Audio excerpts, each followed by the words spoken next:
Good morning, everyone. My name is Perbilieto Kutab and I'm your trainee for your course Visual Graphic Design NC3. Welcome to CMPI, City of Malabon Polytechnic Institute.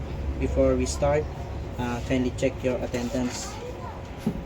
Meron po ako dito ng attendance sheet na ginawa. Para lang po, pag ano po, tinawag ko yung pangalan pakilabas yung ID, mga ID ni first so attendance sheet katalog.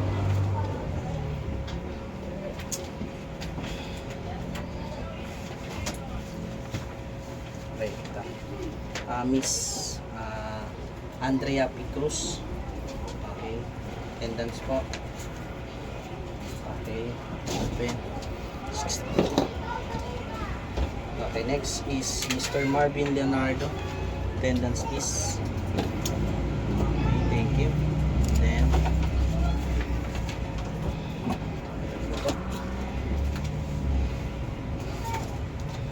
next is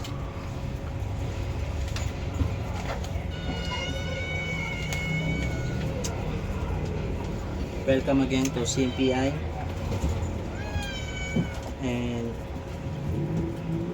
we are CMPI, City of Malabon Polytechnic Institute. We are located at Governor Pascual Avenue, Baritan, Malabon City.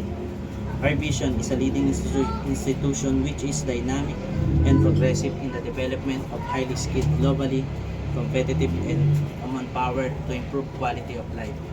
Our mission is CMPI is committed to advance in quality TVET, or stands for Technical, Vocational, Educational and Training Procedure, and equip workforce competitive and highly employable. Ibig sabihin po na yung vision po namin at mission hindi nagkakalayo. Mas gusto naming maging magaling yung aming training and highly competitive pagdating sa mga trabaho. And then next is Visual Graphic Design. Yung ituturo ko pa sa inyo is yung ating core, may tinatawag tayong basic, common at core competencies na ang kailangan nyo mas fokusan is yung core competency po, dahil yun po yung gagamitin natin sa assessment institutional natin.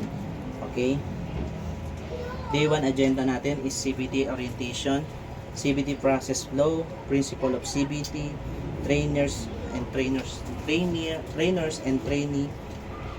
role, CBLM, tracking progress, achievement, learning activities, pre-assessment and feedback. Okay, next is RPL, recognition of prior learning.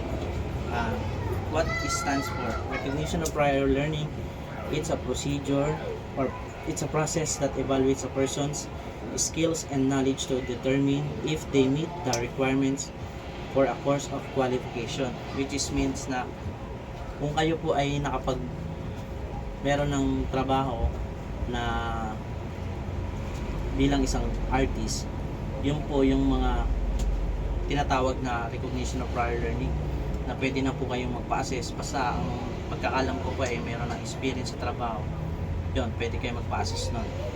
Yun yung tinatawag na RPL. Then next natin is pre-assessment. Dito tayo meron akong ginawa ditong data gathering. Ito po yung papel na yon, data gathering. Next is self-assessment check. Ito po yung form 1.1 na self-assessment check. Then pre-test. Next is CBT orientation.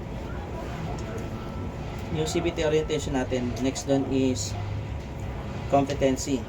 Sa CBT orientation natin, competency, ang kailangan nyo po dito, knowledge, skills, and attitude, which is mean stands. The application of knowledge, skills, and attitude required to perform activities to the standard expected in the workplace. Ibig sabihin, yung competency nyo po, yun po yung dapat na alam ninyo na papasukin nyo sa trabaho. Okay? CBT definition po tayo. Next, competency based training is based on curriculum developed from competency standards defined by the industry. Ibig sabihin po, nakabase tayo dun sa kung ano yung standard na binibigay ko sa inyo, tinuturo. Then, based on a system by which students train or train on the basis of demonstrated ability rather than on the elapsed time. Ibig sabihin, dapat makuha nyo yung tackle natin. Ibig sabihin, nandun yung job sheet, yung training sheet, saka yung sheet. Yun po yung mga dapat yung may pasa. Next is assessment. Is based on collection of evidence of the performance of work according to the industry required standard. Yung assessment po, ginagawa po yan para makakuha kayo ng tinatawag natin certificate. Yun po. Na kumukuha tayo ng mga katunayan na alam natin yung nakuha natin assessment. Yun po yung tinitake natin. Next is traditional versus CBT. Sa traditional na approach, most of the organization before never used to believe in training. They were holding the traditional view that subject matter experts are born, are not made, and not made. There were also some views that training is very costly affair, not worth. Little or no feedback is given. Instructor focus on managing instruction, control space. Most students enter about the same time. Students all cover the same material is tested all at once. Then dito naman tayo sa CBT. The competency-based training is an approach to vocational, education and training that places emphasis on what a person can do in the workplace as a result completing a program training. Images continuous, no feedback. Trainers manage learning. Self-paced trainees enter program at different times. Yun po yung pinakaiba nung ating traditional approach sa yung CBT or competency-based training. Next is the principle of CBT. The principle of CBT is the training is based on curriculum developed for the competency standards. Number 1, meron tayong 10 nun. Number 2 is learning is modular in its structure. Number 3 is training delivery is individualized and self-paced. Number 4 is training is based on work that must be performed. Number 5 is training materials are directly related to the competency standard and the curriculum modules assessment based on the collection of evidence of the performance of work to the industry required standard. Number 6, number 7, training is based both on and off the job components. Number 8, allows to recognition of prior learning. Number 9 is training allows for multiple exit and entry and exit. Number 10 is approved training program are nationally accredited. Okay? Dito po, tatlo lang po yung ipapaliwanag ko sa inyo, which is learning is modular on its structure. Ibig sabihin, nagbibigay ako sa inyo ng modular ng mga pinatawag nating module para sa inyong pinag-aaralan, at yun yung ini-structure sa inyo, ini-structure ko. Number 4 is training based on work must be performed. Ibig sabihin, lahat ng training na natin, kailangan nyo ma-perform, magawa nyo as a designer, as a graphic artist. Number 10, allow for recognition of prior learning. Ibig sabihin, pumapayag tayo ng mga pasok na magkaroon ng tao na may kaalaman na doon sa ating ginagawa. Role of trainer. Serve as a team member to determine what is to be learned. Number 2 is stimulate students' motivation, manage learning, a consultant rather than a provider of information, a facilitator of the learning. Diagnose and solve learning problems. Next is evaluate students' achievement, assist learners to obtain individualized rewards. Then, assist each student in designing a personal plan of study. Ibig sabihin po, kung ano yung dapat yung role ko bilang isang trainer, yun yung dapat yung matutunan pag nag-take na tayo ng institutional assessment. Yun po yung knowledge, skills, and yung tatlo na po yun. Kailangan nyo pong matutunan yun. Knowledge, skills, and attitude. Siyempre, kung may role yung trainer, may role din naman po ang trainee. The role of a trainee is student may select what they want to learn and when they want to learn it with it reason. Next is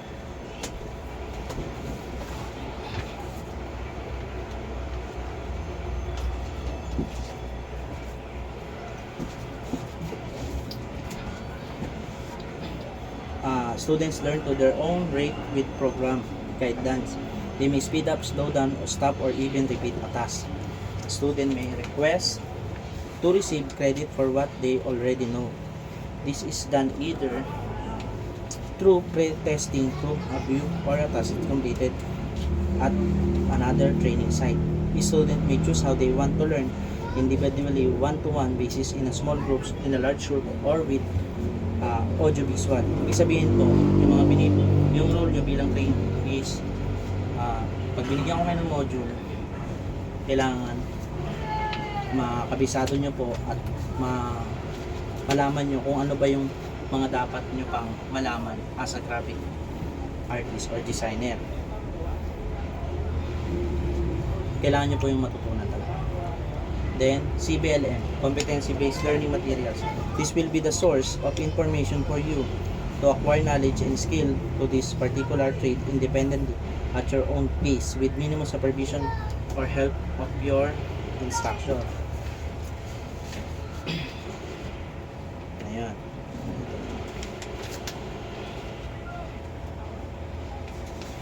Ito po yun, yung ginawa kong module sa competency-based learning materials po.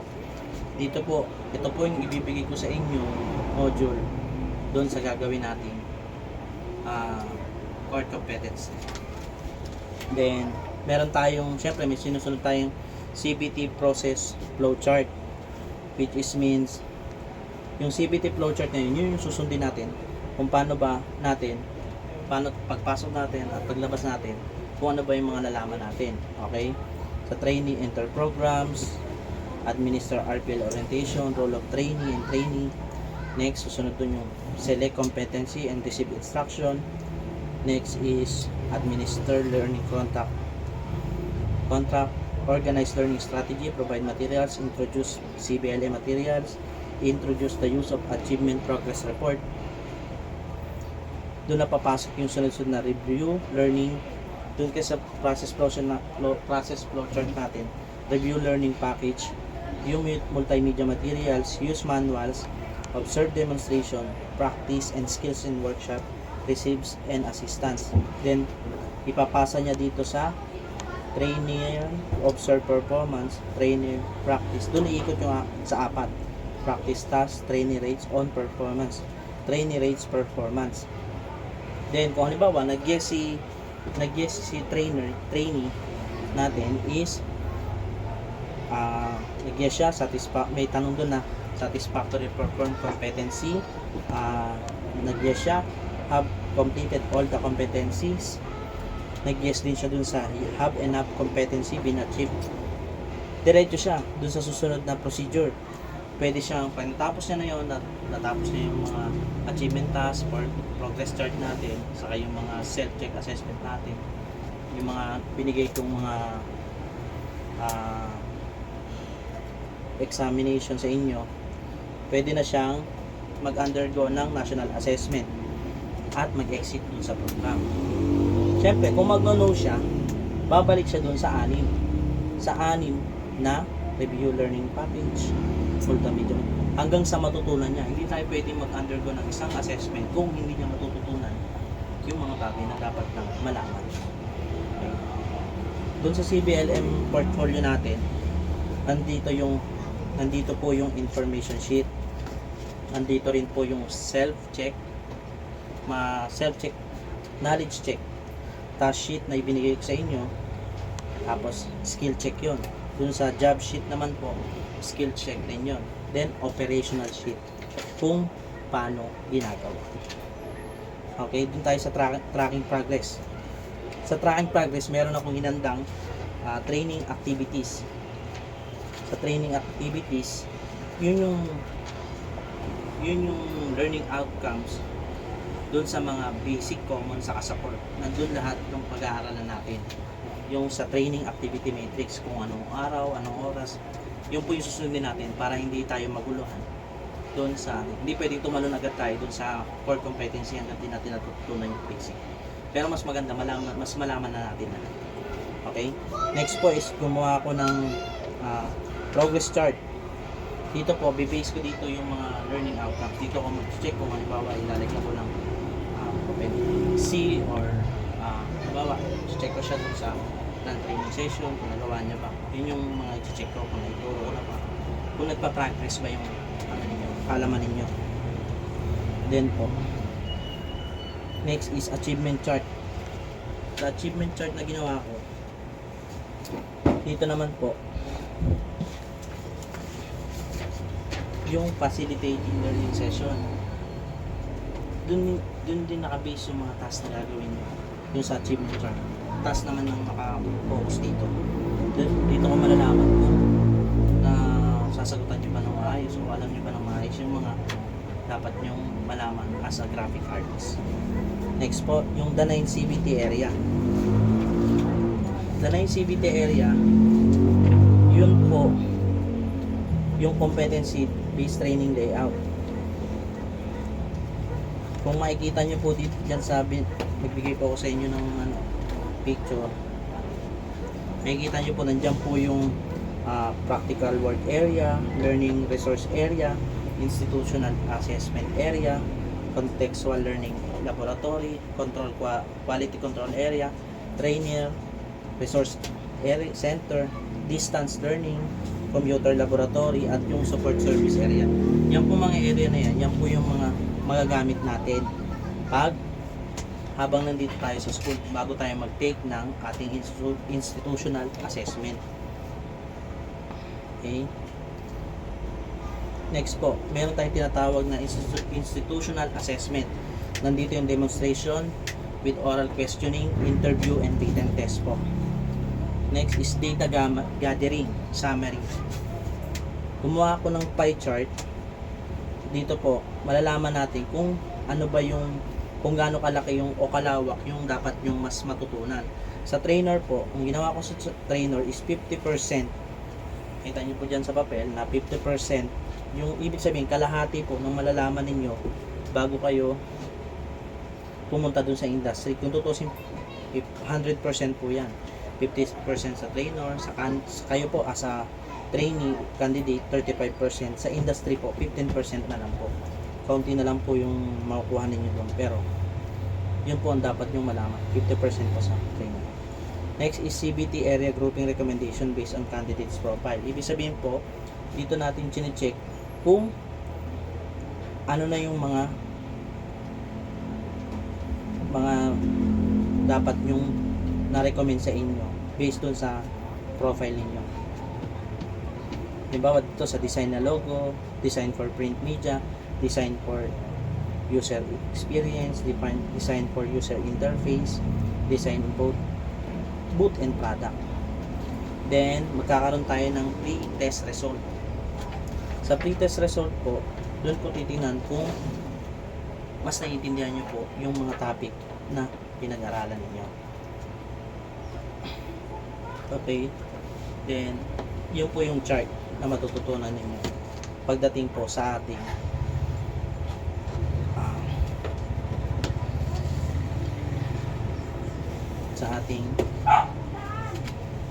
learning. Okay? May tanong pa po? Tanong po ba kayo about sa ating orientation? Kung wala na po, salamat. Thank you po.